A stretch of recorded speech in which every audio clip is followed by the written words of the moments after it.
ॐ सदाशिवसमारम्भां शङ्कराचार्यमध्यमाम् अस्मदाचार्यपर्यन्तां वन्दे गुरुपरम्पराम्। ॐ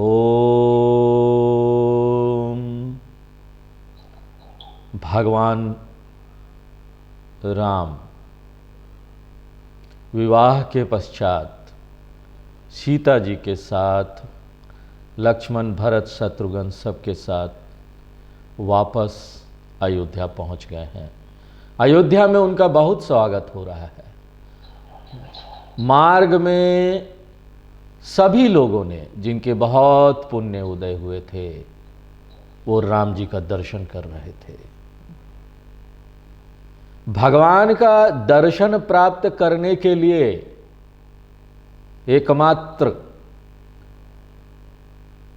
हमको यहां पर भक्ति की जरूरत है, और वो भक्ति तभी आती है जब हमारे अंदर बहुत पुण्य है, आध्यात्मिक पुण्य जमा हो गया है। वैसे तो भौतिक पुण्य भी होता है जो कि आपको भौतिक चीजें देगा, इस संसार में बहुत आगे बढ़ाएगा, आपको बहुत सारी उपलब्धि कराएगा, लेकिन भगवान की तरफ आपको नहीं मोड़ेगा। तो यहां सारे लोग अयोध्या में मार्ग में जो लोग भी दर्शन कर रहे थे ना, उनके बहुत पुण्य, आध्यात्मिक पुण्य उदय हुए थे। चारों वधुओं के साथ ये चारों वर राजमहल में प्रवेश करते हैं। सामने के वारंडे में 4 सुंदर सिंहासन बिछाए गए हैं। सिंहासन इतने सुंदर हैं, लगता है मानो कामदेव ने अपने हाथों से बनाए हैं। माताओं ने चारों सिंहासनों पर एक एक करके वर और वधु को बिठा दिया। अब उनकी पूजा का कार्यक्रम आरंभ होता है। आदर के साथ उनके पवित्र चरण धोए गए। भगवान का चरण को हम क्या पवित्र बोले? भगवान का चरण तो पहले से ही पवित्र है। उनके चरणों को धोकर हम अपने हृदय का भक्ति भाव व्यक्त करते हैं। धूप दीप नैवेद्य वेद विधि। तुलसीदास जी अब सारी पूजा को ना संक्षेप में बता देते हैं, क्योंकि तुलसीदास जी का उद्देश्य यहां पूजा बताना नहीं है, उसकी विधि बताना नहीं है। तुलसीदास जी तो भगवान राम की महिमा का वर्णन करके हमारे इस हृदय में भक्ति भाव का संचार करना चाहते हैं। भगवान को माला पहनाई गई, पुष्प चढ़ाए गए, चंदन लगाई गई, फिर उनकी आरती हुई। वेद विधि ये बताकर तुलसीदास जी ये संकेत दे देते हैं कि यहां पर वेदों में जो भी शास्त्रों में तरीका बताया गया है, उस तरीका से ही भगवान का पूजा होता है। और उसी प्रकार से भगवान की मानसिक पूजा भी करो। मानसिक पूजा क्या है? अपना हृदय ही अयोध्या है, उसके भीतर ही राजभवन का अंतपुर है, वहीं पर भगवान को बैठाकर मानसिक पूजा करो। वैसे तो देखिए, संसार में हम इतने सारे कार्य करते हैं ना, उन कार्यों की अपेक्षा हम बैठकर भगवान की पूजा करें, वो श्रेष्ठ है। भौतिक पूजा श्रेष्ठ है। इधर उधर अपना समय बर्बाद करने से अच्छा है कि हम भगवान के सामने बैठकर उनकी भौतिक पूजा कर रहे हैं, सब सामग्रियों के साथ में। Compare to that this is good ना। परंतु इस स्थूल पूजन की अपेक्षा भी मानसिक पूजन और ज्यादा श्रेष्ठ है, क्योंकि आप बैठकर पूजा एक जगह करेंगे तो एक समय में करेंगे, एक स्थान पर करेंगे, लेकिन मानसिक पूजा जब आप करना सीख जाएंगे तो हर समय भगवान की भक्ति में लीन रहेंगे। आध्यात्मिक दृष्टि के अनुसार जितना भी वो सूक्ष्म होता जाएगा कोई चीज, वो उतना ही ज्यादा सत्य होता जाएगा। परमात्मा सूक्ष्म, अति सूक्ष्म है, इसलिए परमात्मा तक पहुंचने के लिए स्थूल की अपेक्षा सूक्ष्मता को महत्व देने का अभ्यास डालना चाहिए। हमारे जीवन में सूक्ष्म चीजों का महत्व हो जाना चाहिए। पूजे बरदुल्हीनी मंगल निधि। भगवान तो स्वयं मंगल की मूर्ति है। ऐसे भगवान की तथा जो भी दुल्हनी लोग थी उनकी पूजा की गई। पूजा के बाद अंत में सबकी बार बार आरती की जा रही है। उनके सिर पर बहुत सुंदर सुंदर पंखे तथा चंवर ढुलाए जा रहे हैं। उनको बहुमूल्य वस्तुएं निछावर करके दान में दी जा रही है और माताएं ये सब करके आनंदित हो रही है। हम भी अपने हृदय में जब मानसिक पूजन करें ना, इसी प्रकार हमको आनंदित होकर करना चाहिए। पावा परम तत्व जनु जोगी। माताएं ऐसी प्रसन्न होकर पूजा कर रही है जैसे किसी योगी ने परम तत्व को पा लिया हो। वास्तव में ये सब जो माताएं हैं ना, वो साधारण स्त्रियां नहीं है। ये सब पूर्व काल के योगी लोग हैं, जिन्होंने कहीं स्त्रियों के रूप में, कहीं पुरुष के रूप में, अयोध्या में अथवा मार्ग के ग्रामों में अपनी अपनी तपस्या के स्तर के अनुसार अपने अपने स्थान पर शरीर धारण कर लिए। ये ज्ञानी जन है जो इस समय यहां उपस्थित है और भगवान राम और सीता जी उनको साक्षात उपलब्ध है। स्वयं सामने उनकी पूजा की जा रही है। अमृत लहेऊ जनु संतत रोगी। तुलसीदास जी लौकिक उदाहरण देते हैं कि जैसे रोगी व्यक्ति को अमृत प्राप्त हो जाए ना, तो कितना प्रश्न होगा। आध्यात्मिक रूप से देखे तो जीव के साथ जो भव रोग, बार बार जन्म मरण और दुख लगा हुआ है, वो शरीर छूटने के बाद भी दूर नहीं होता। यह तो तभी जो दूर होगा जब जीवात्मा अपने को आत्मा करके जाने, वो ज्ञान प्राप्त करे, ब्रह्म का ज्ञान प्राप्त करे, पर ब्रह्म का ज्ञान प्राप्त करे, उसे अमृतत्व की प्राप्ति हो। इन माताओं ने परमात्मा को प्राप्त करके, भगवान राम को प्राप्त करके अमृत की प्राप्ति कर ली थी। इसलिए वो बहुत प्रसन्न थी। एक ज्ञानी व्यक्ति के लिए तो ये पूरा संसार ही ऐसे हो जाता है ना, नंदती नंदती नंदती एवं। पूरा संसार नंदनवन है, आनंद ही आनंद, उसके जीवन में कोई दुख नहीं रह जाता। उपनिषद भी बोलते हैं तरति शोकम आत्मवित। जो आत्मवित्त हो जाता है, आत्मज्ञान जिसने प्राप्त कर लिया, वो सभी शोकों से तर जाता है, सभी दुखों से बाहर निकल जाता है। पंडिता ना अनुशोचंती। जो पंडित लोग होते हैं, जो ज्ञानी लोग होते हैं, दुखी नहीं होते हैं। भगवान का ज्ञान इसी लाइन से शुरू होता है भगवत गीता में, नानुशोचंती पंडितः। दूसरे अध्याय का 11वां श्लोक वहीं से तो शुरू होता है। हाँ? और शुरू में ही वो बोल देते भाई ज्ञानी वही है जो दुखी नहीं होता। बस कहानी खत्म। जो दुखी नहीं हो रहा वो ज्ञानी हो गया। जन्म रंक जनु पारस पावा। जैसे सारे जीवन कोई ना गरीबी में रहा हो, दरिद्रता में रहा हो, उसने कभी कोई चीज देखा नहीं हो, अचानक उसको पारसमणि मिल जाए। पारसमणि यानी, पारसमणि ऐसा पत्थर होता है, उसमें से कोई भी चीज को छुआ दो सोना बन जाता है। अगर उसको पारसमणि मिल जाए तो उसकी प्रसन्नता का क्या ठिकाना है, सोचो। आध्यात्मिक रूप से देखे ना तो जीव तभी तक दरिद्र है जब तक कामनाएं उसे घेरे हुए है। यहां पर मूल जो कल्प्रिट है वो कामना है।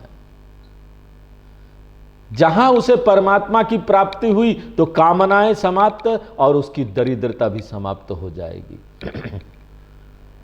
इस प्रकार से जीव की दरिद्रता दूर करने के लिए परमात्मा क्या है, पारसमणि के समान है। और ये माताएं वर वधुओं का आरती कर रही है, भगवान राम की आरती कर रही है, तो उनको ना जैसे पारस मणि मिल गया हो। अंधे व्यक्ति को यदि सुंदर नेत्रों की प्राप्ति हो जाए तो उसका प्रसन्नता कैसे होगा? वो दुनिया देख पा रहा है। आध्यात्मिक रूप से देखे तो अज्ञान अंधकार में अंधों की भांति सब जीव यहां भटक रहे हैं ना। अंधे नेव नियमान यथा अंधा। सारे लोग यहां पर ऐसे हैं जैसे अंधे होकर उनको कुछ पता ही नहीं, शास्त्रों का ज्ञान नहीं, कुछ नहीं, भटक रहे हैं।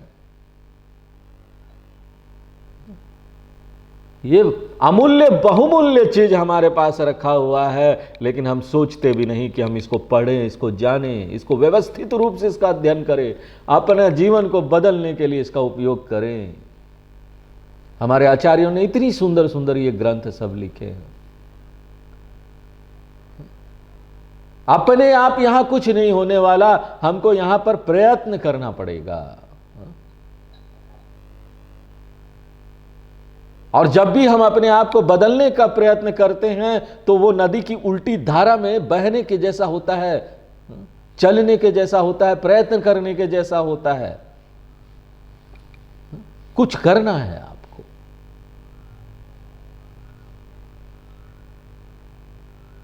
और बदलना नहीं है तो बस बहते जाओ धारा में।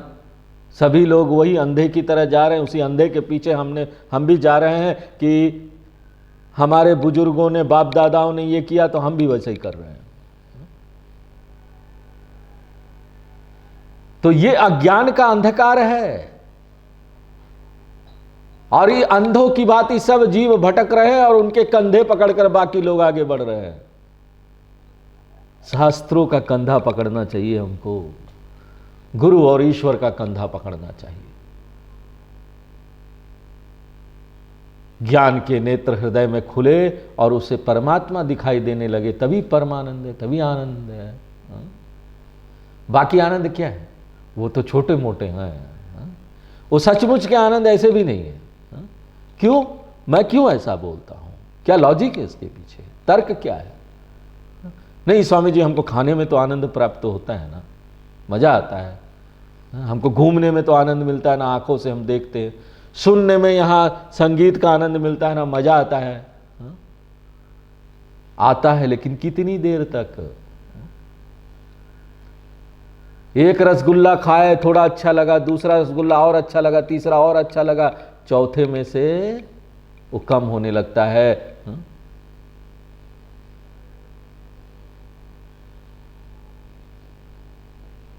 उसका आनंद कम होने लगता है। और स्वामी दयानंद जी तो एक बहुत सुंदर उदाहरण देते हैं ये बताने के लिए कि ये जो सांसारिक आनंद है ना, वो तो आनंद है ही नहीं। वो बोलते हैं, आपने कोको कोला का बोतल देखा है ना, स्ट्रॉ लगा के पीते रहते, उसमें से पिएंगे पिएंगे तो पीने का मजा थोड़ी ना आ रहा है। वो तो बोतल है 200 ml का, 500 ml का, वो खत्म हो रहा है। डर लगा हुआ है कि खत्म हो जा रहा है। उसी प्रकार से इस संसार में डर लगा हुआ है कि ये सारी जो उपलब्धि हमने प्राप्त की है वो समय के साथ चला जाएगा, सबको समय का मार झेलना पड़ेगा। काला तत्वम जो यहां पर है वो सबको खा जाएगा। काल सबसे बड़ा नरभक्षी है। अगर यहां पर चीजें समाप्त नहीं होगी, हम बोलते भैया स्वामी जी यहां तो हमारे पास ये समय पैसा है ना, कभी नहीं खत्म होने वाला, बैंक में बहुत पूरा भरा पड़ा है। ठीक है, पैसा नहीं खत्म होगा, आप खत्म हो जाएंगे। किसी ना किसी चीज का डर तो लगा हुआ है। ज्ञान के नेत्र हृदय में खुले और परमात्मा दिखाई दे, तभी जाकर सचमुच का शुद्ध आनंद तभी जाकर प्राप्त होता है। नहीं तो एक व्यक्ति हमेशा भय में रहता है।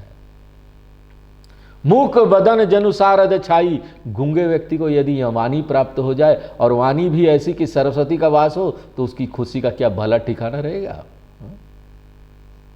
कोई ठिकाना नहीं है। तुलसीदास जी एक से एक उदाहरण देते हैं ये बात को समझाने के लिए। बड़ा व्यवहारिक उदाहरण है ये सब। और इसी उदाहरण को आध्यात्मिक अर्थ में देखें तो यदि कोई व्यक्ति परमात्मा की महिमा का वर्णन नहीं करता तो भले ही संसार की बातें कितना भी बोले, गूंगा है व्यक्ति, जानता ही नहीं कुछ, बक बक बक बक बकवास कर रहा है, इधर उधर गपशप कर रहा है, दूसरों के साथ निंदा चुगली, गूंगा है वो। बोलना तो तब है जब परमात्मा की महिमा उसके हृदय में आए और परमात्मा को प्राप्त करके उसका हृदय बाग बाग हो जाए, संतुष्ट हो जाए। संतुष्टि एकमात्र परमात्मा में, किसी में नहीं। ऐसा व्यक्ति प्रेम पूर्वक उसके हृदय से निकलेगा, वो भगवान की महिमा का गुणगान सुनाने लगेगा। और जब ऐसा वो करे ना तो वो समझो वाणी में सरस्वती आ गई। मूकम करोति वाचालम पंगुम लंघयते गिरिम यत् कृपातमहं वंदे परमानंद माधवम। भगवान की कृपा होना तो गूंगा भी बोलने लगेगा भैया। जिसको कुछ बोलना नहीं आता तो बोलना शुरू कर देता है। इतने प्रसन्न थे यहां पर लोग। और प्रसन्नता का एक और उदाहरण देते हैं। जैसे कि एक योद्धा ने बड़े भारी युद्ध में विजय प्राप्त कर लियो तो बड़ा प्रसन्न होगा ना। और इस बात को आध्यात्मिक रूप से किस प्रकार देख सकते हैं? तुलसीदास जी ने जो बताया उसको आध्यात्मिक रूप से कैसे देखें कि जीवन की सबसे बड़ी विजय तब है जब व्यक्ति मोह पर विजय प्राप्त कर ले। मोह पर विजय प्राप्त नहीं होती तो व्यक्ति हमेशा के लिए पराजित है। जितना बड़ा विजय आप प्राप्त कर लीजिए, जितनी बड़ी सफलता प्राप्त कर लीजिए, असंग शस्त्रे न दृढ़े न छित्वा, गीता में भगवान बोलते हैं कि मोह रूपी वृक्ष तब उखड़े जब दृढ़ वैराग्य रूपी कुल्हाड़ी से इसको काटो। वैराग्य आना चाहिए। वैराग्य एक महत्वपूर्ण गुण है।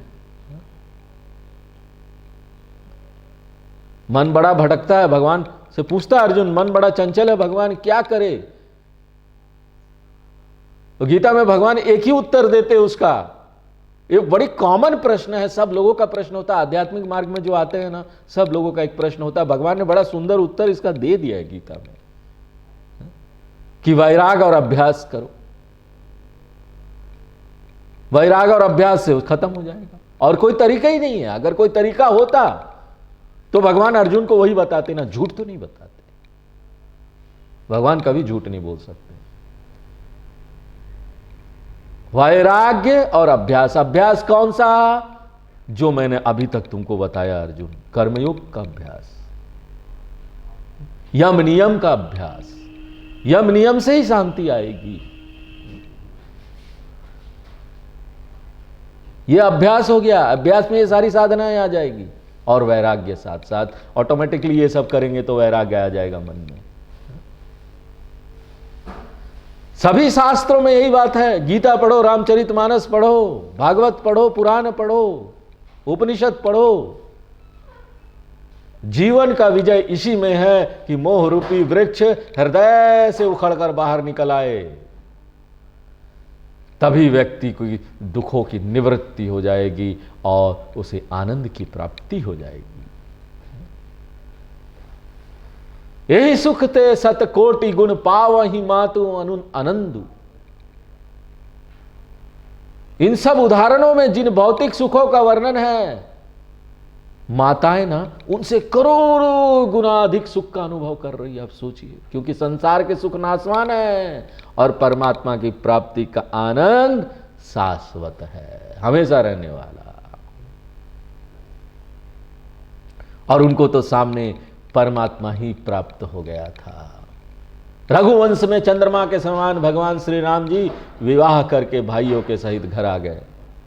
इसलिए सबके सब बहुत प्रसन्न है। माताएं सब लौकिक जो रीतियां हैं वो कर रही है। कुछ यहां पर मनोरंजन के कार्य भी होते हैं। जब विवाह होके वधुएं आती है, पुत्र और वधुएं आती है, तो बहुत सारे मनोरंजन के खेल वगैरह भी उसमें होते हैं। खेल और विनोद, चप्पल छिपा लिए, कुछ वहां अंगूठी ढूंढने का, ये सारी चीजें अपने अपने कुल के अनुसार वो सब रीतियां हैं। वो सब रीतियां भी हो रही थी और वधुओं को उसमें बड़ा संकोच हो रहा था, पुत्रों को भी। हंसने हंसने वाला रीति था, लेकिन सामने उन संकोच हो रहा था कि बड़े लोग हैं सामने। मोदु विनोदु विलो की बड़ राम मन ही मुशुकाही। भगवान राम ये सब विनोद देख रहे थे और मन ही मन मुस्कुरा रहे थे और अपने भाव को बाहर प्रकट नहीं कर रहे थे।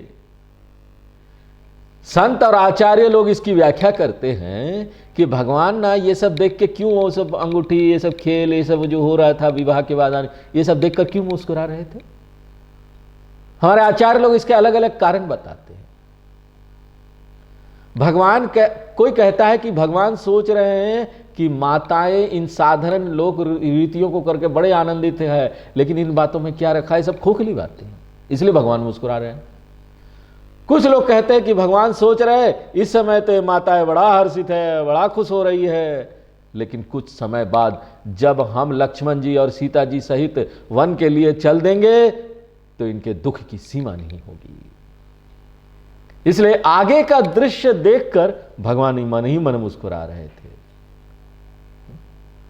शास्त्र हमें शिक्षा देते हैं कि हमें हर्ष विषाद से ऊपर उठकर जीवन जीना चाहिए। लाभा अलाभो जया जयो, असंग रहो, इसमें समता बनाए रखो। यदि कोई प्रसन्नता के समय उसी में मग्न होकर यह भूल जाए कि दुख भी आगे पीछे आ सकते हैं, तो उसकी दृष्टि संकोचित है। हमें घटनाओं को संकोचित दृष्टि से नहीं वरन व्यापक दृष्टि से देखते हुए जीवन जीना चाहिए। जीवन का मजा लीजिए आप, ये सारी जो घटनाएं हो रही है उसमें सम्मिलित हुई है, मजा लीजिए, लेकिन बैक ऑफ द माइंड, पीछे में इस बात को मत भुलाइए कि ये सब आने जाने वाले आगमा पाइना है। अभी सब चल रहा है, बहुत सुंदर बात है, दूसरे क्षण क्या आने वाली है पता नहीं। अगर हम इस चीजों के प्रति अपने बैक ऑफ द माइंड, अपने पीछे माइंड में जागरूक होकर इन घटनाओं में सम्मिलित होंगे तो हम उसका और अभी ज्यादा आनंद ले सकते हैं। इन 5 इंद्रियों से जो भी हम आनंद लेते हैं ना, उसका और अधिक आनंद हम प्राप्त कर सकते हैं अगर इस बात के प्रति हम जागरूक रहें कि ये सृष्टि क्षण क्षण बदलने वाली है, जो परिस्थिति आई है वो चले जाएगी। इसको बोलते समता रखना। समता रखने का ये अर्थ नहीं है कि यहां पर सब कुछ हो रहा है, सब लोग बड़े खुश हैं और आप दुखी होकर खड़े हैं कि ये जाने वाला है, ये समता नहीं है। आप भी उनके खुशी में सम्मिलित होइए, बहुत हंसिए, बहुत मुस्कुराइए, लेकिन बैक ऑफ द माइंड इस बात को याद रखना है कि ये चले जाएगा। इसको बोलते समता, समभाव रखना, इसको बोलते हैं।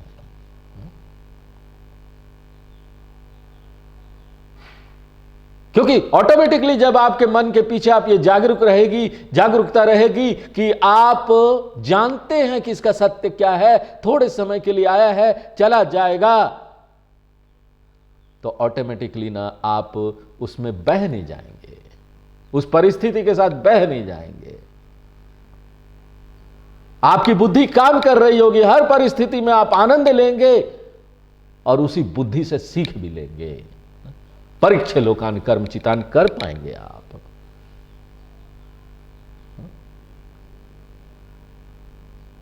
मुंडको उपनिषद, परीक्ष लोकान कर्म चितान।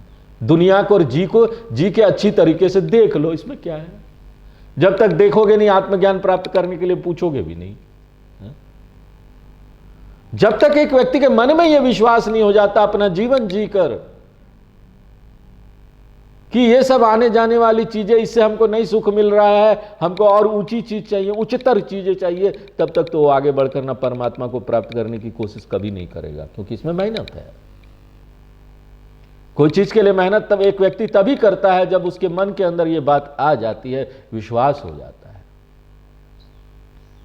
तो तुलसीदास जी वर्णन करते हैं कि भगवान श्री राम जी, सीता जी और दूसरे भाई लोग, उनकी वधुएं उनको भीतर ले जाते और भीतर ले जाकर जो माताएं हैं उनसे उन्होंने अच्छी तरीके से सभी देवताओं की और पितरों की पूजा उनसे कराई।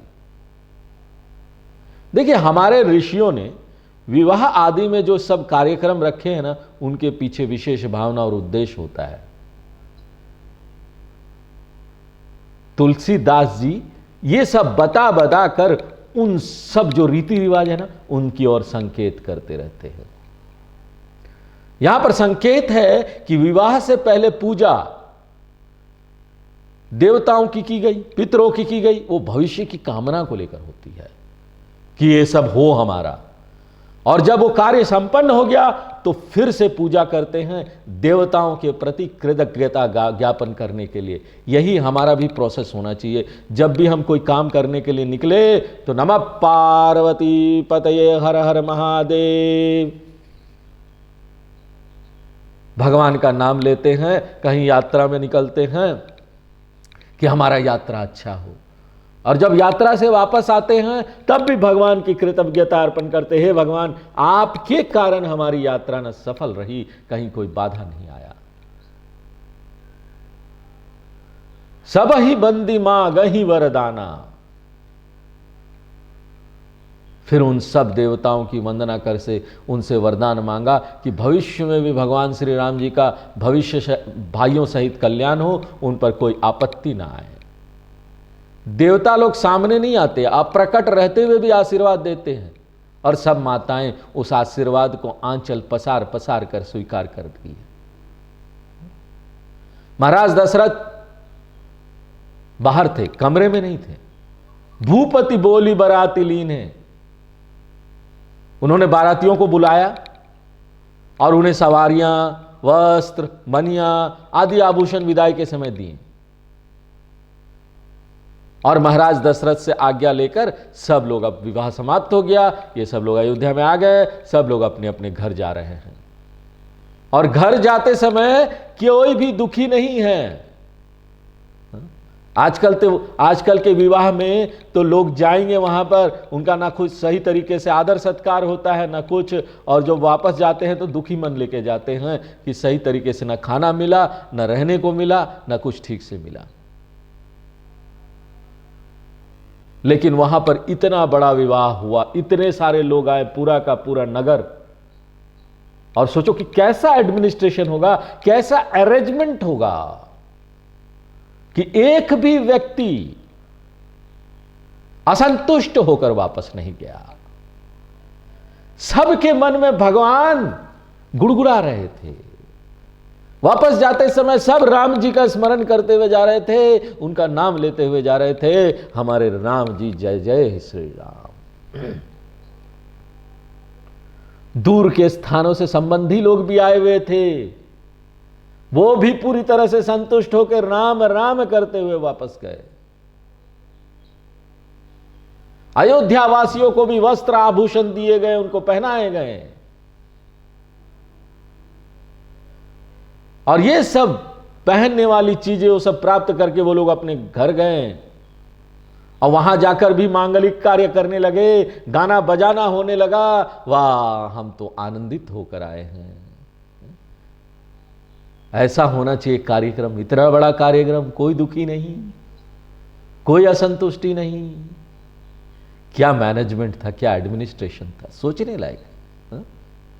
यहां तो छोटे से घर में 2-3 लोग होते हैं तो कोई ना कोई असंतुष्ट रहता है, कोई ना कोई दुखी रहता है, हम मैनेज नहीं कर पाते। बड़ा से बड़ा मैनेजमेंट का टेक्निक हमको यहां से मिल सकता है कि किस तरह से यह किया गया होगा। हम इसके डिटेल में जाएं रामचरितमानस में तो हमको ये सारी मैनेजमेंट की टेक्निक यहां पर प्राप्त होगी। इवेंट मैनेजमेंट, किस तरह से इवेंट मैनेजमेंट होता है। बारात में भिक्षुक लोग भी थे, उन्होंने जो जो मांगा महाराज दशरथ ने बड़े प्रसन्न होकर वही वही दिया। सेवक और बाजा बजाने वाले लोग, उन सबको भी महाराज दशरथ ने बहुत प्रकार से दान दिया और सम्मान से संतुष्ट करके भेजा। यह नहीं कि छोटे लोग हैं तो हम उनको सम्मान ही नहीं देते, खुद महाराज उठकर ऐसे छोटे लोगों को सम्मान देते हैं। और यही सब चीजें आज हमारे यहां पर जो हमारे मोदी जी हैं उनमें ये सब चीजें दिखाई देती है।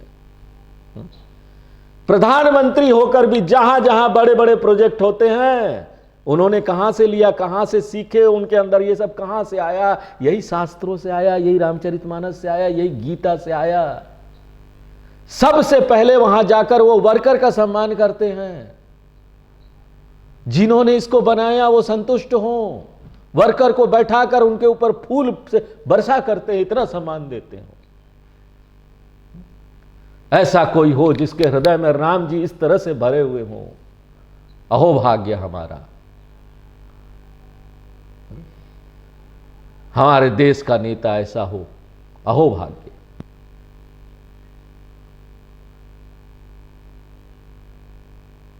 जिनका व्यवहार राम की तरह हो, सब लोग आशीर्वाद देते हुए जय जयकार बोलते हुए जाते हैं। उसी प्रकार से मोदी जी जहां जाते हैं वर्कर लोगों को सम्मान करते हैं, वो लोग जय जयकार बोलते हुए जाते हैं उनका। तो इस प्रकार से सब लोग विदा हो गए। महाराज दशरथ को बाहर वाले विदा करने के कार्य से अब फुर्सत हो गई, तो अब लोग भवन के भीतर जाने के अधिकारी हैं। जैसे ही वशिष्ठ जी, विश्वामित्र जी और विप्र लोग हैं, उन सबको साथ लेकर महाराज दशरथ राजभवन के अंदर प्रवेश करते हैं। बाहर के सब लोग चले गए हैं, अब चलो अंदर चलते हैं। गुरु वशिष्ठ जी की आज्ञा के अनुसार महाराज दशरथ आगे का कार्यक्रम करते हैं, गुरु से पूछकर काम करते हैं। उस समय ऐसी प्रथा थी, बड़े बड़े राजा लोग भी गुरु से पूछ के काम करते थे, उनसे एडवाइस लेते थे। क्यों ऐसा एडवाइस लेना चाहिए साधु संतों और गुरुओं से? कोई भी बड़ा काम होने वाला है तो, क्योंकि ना वो लोग निष्पक्ष होते हैं, उनके मन में अपना एजेंडा नहीं होता, अपना भला करने का नहीं होता कि चलो हम उनको ऐसे एडवाइस दे दे कि हमारा घर बढ़ जाए, हमारे जो रिश्तेदार लोग हैं उनका भला हो जाए। डिफरेंस क्या है देखिए, एक एडमिनिस्ट्रेशन में एक इंडियन एडमिनिस्ट्रेटिव सर्विस का ऑफिसर बैठा हुआ है, वो पक्षपाती है। वो अगर सरकार को कोई एडवाइस देता है तो उस एडवाइस के साथ वो ये भी देखता है कि उसके परिवार का कैसे भला हो जाएगा, उसके परिवार के एक दो लोगों को नौकरी मिल जाएगी, यहां एक नया प्रोजेक्ट शुरू करवा दो। लेकिन हमारे गुरु लोग, आचार्य लोग, हमारे साधु संत लोग इन सब चीजों से फ्री होते हैं।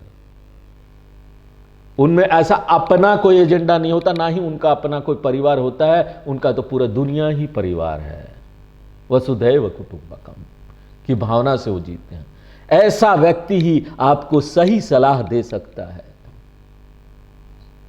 ऐसा व्यक्ति ही आपको निष्पक्ष सलाह दे सकता है जो दुनिया के भलाई के रूप में हो।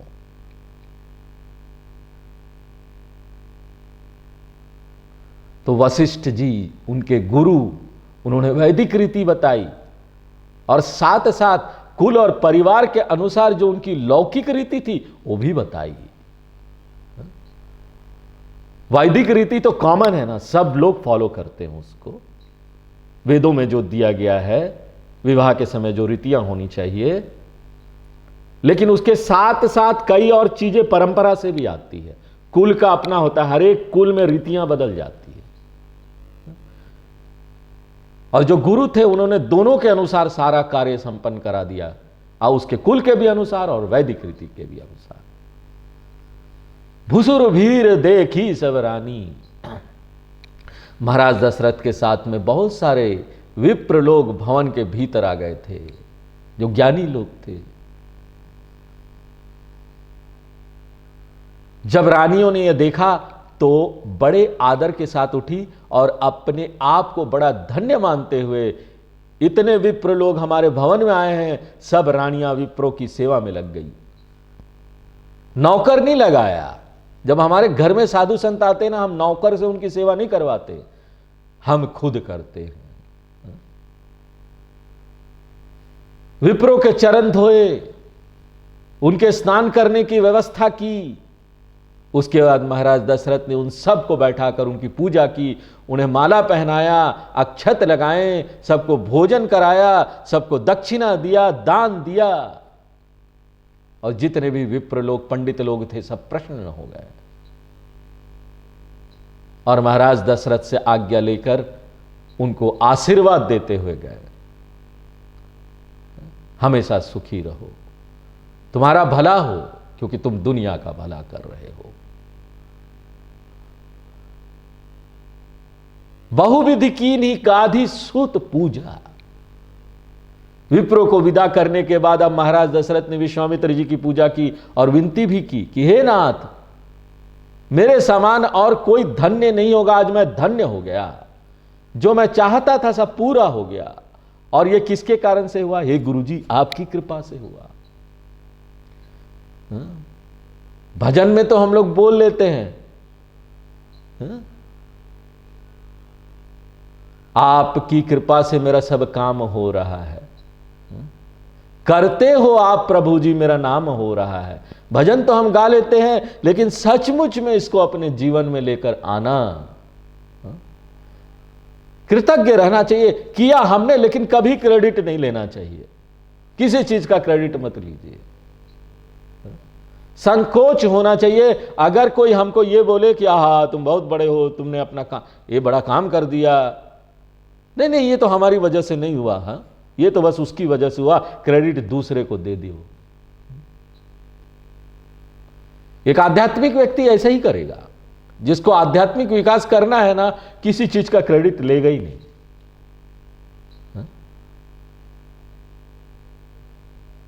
और ऐसा नहीं कि उसको क्रेडिट तो ऐसे भी उसको मिलने वाला, चाहे वो बोले ना बोले, कम से कम बोलो तो मत। आपने किया है तो लोग तो देख ही रहे हैं कि आपने किया है। महाराज दशरथ ने विश्वामित्र जी की बहुत प्रशंसा की, ये आपके कारण हुआ गुरुजी। हम लोग भी अपने गुरुजी के पास जाते थे, कुछ भी हो जाता था ना, तो हम यही बोलते थे, बस गुरुजी आपकी कृपा से देखिए हम यहां आ गए, आपकी कृपा से देखिए ये काम हो गया, आपकी कृपा से। महाराज दशरथ ने विश्वामित्र जी की चरण धूलि अपने मस्तक पर लगाई। वाह! महाराज दशरथ ने भवन के भीतर ही एक सब प्रकार से सुंदर सुविधा युक्त उत्तम कमरे में विश्वामित्र जी के ठहरने की व्यवस्था की। ये नहीं कि साधु संत आए हैं तो जैसा भी कुछ दे दो, पुरानी चीजें दे दो, पुरानी चीजें खिला दो, साधु संत है कुछ भी खा लेंगे, गुरु हैं। उत्तम चीजें उनको दी, उत्तम कमरा दिया, उत्तम सम्मान किया। माने जो गवत रह नृपुर निवासु, जिससे महाराज दशरथ और सब रानियां